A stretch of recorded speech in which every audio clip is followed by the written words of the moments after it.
Hi guys, how you doing? I want to welcome you to week 6. I've got a few things up here already, but I just want to go over a few things here to reiterate. This week, well, first of all, last week was awesome.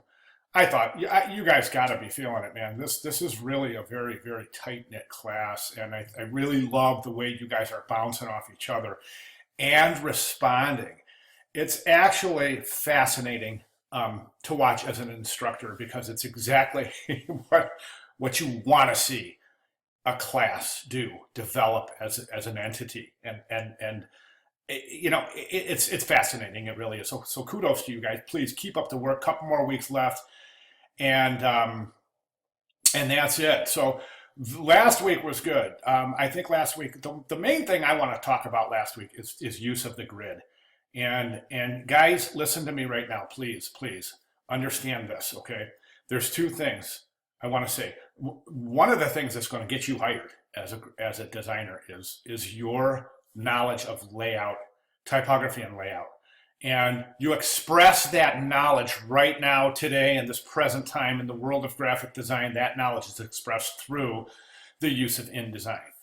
I would say, ergo, InDesign is probably the most important of the big three in terms of really solid utility and getting you hired. I mean, and that's the truth. And that's why I really am pushing this grid thing, really pushing it. So, and believe me, your design will be better when you start using a grid. That I can guarantee you. I've had students contact me sometimes 2-3 years later after they've graduated and said, you know what? Thanks so much for pounding that grid at us because I'm still using it and I'm still finding success. So, just a couple of success stories, I guess, as it were. But, I think that you guys are getting it. And most importantly, you're trying and you're using it. You're not disregarding it. I want to bring the same type of attention this week to color and how we're going to start adding color, not to our typography, but to our design. All right. First of all, there's very few of us that can select color by eye. Very few. Back in the day, there were color swatches. We used to take actually color swatches and hold them next to each other and choose our colors. We still, a lot of us more experienced designers still have our Pantone books and color books, and they're thick. They're 5, 6, 7 inches thick, and they're just page after page of folding, fanning color swatches, and that's how we used to select color, and it was crazy. And my point is that you can't select color by eye. You need help. You can't just look at a color wheel and go, okay, boom, I want that, and that. To get perfect harmonies, I mean, you can come close. If you know your color wheel, you can come darn close. If you know your color theory, you can come darn close. But when it comes down to it, let the computer do the math and let applications like Cooler select colors for you. So you've got this Cooler, you've got the Cooler presentation, you've got these wonderful 4 resources right here, and these are all color related. Okay, so that really is going to get you going down. Don't forget to take a look at the Cooler presentation in the class. That is critical. It really is good. You're going to love Cooler. It's fantastic. I also want to tell you about InDesign. Well, actually, and Illustrator. Okay, sorry about that. Talking about Illustrator color tools. So I just drew this color box, okay, and I just added a default black. But what I want to bring your attention to is right over here in the swatches panel in Illustrator. If you click this flyout right here and you go down here to Open Swatch Library, check these out. There's an amazing set of color harmonies in here. Let's just take I like art history. Let's take a look at the Baroque period. And look at this. Isn't that cool? And there are just hundreds of these.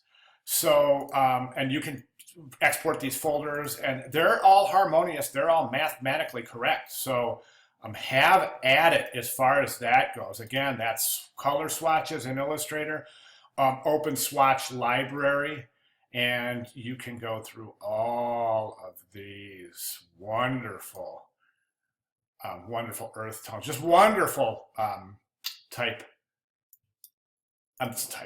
color tools. Okay, so let's get rid of that and let's get back here and get back on track. So let me see, where were we? Think color harmony. So you have your a mock-up this week. Your mock-up is digital. So think color, and when we say think color, go easy with color on your book, guys. Go easy, okay? This is a typographic assignment, basically. So if you have, you'll probably be pulling a lot of color from your images that you're adding, and certainly please don't consider color to be added to type. Okay, I mean, in certain instances you can, but don't, as a general rule, please use black, very dark, or very dark gray type. For now, that's not a rule, that's for now, because we're gonna keep things simple until we get the type down, okay? So, color harmony, 12-page booklet, discussion, understanding typography, good and bad examples. Don't just show them and say, this is terrible. Give us 5 examples of reasons why your examples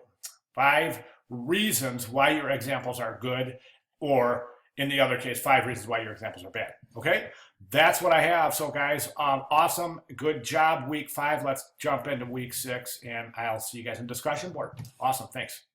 Color tools. If you go into Illustrator, you can go to, let me just go File, New, and I can show you. Okay, it doesn't matter. I just want to open something so I can just, this is what I want to do. I want to say, okay, let me go to my color.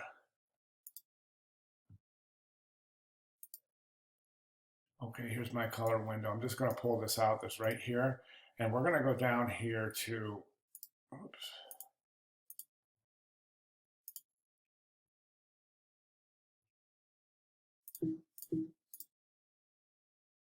Sorry, guys. Stuck in the water.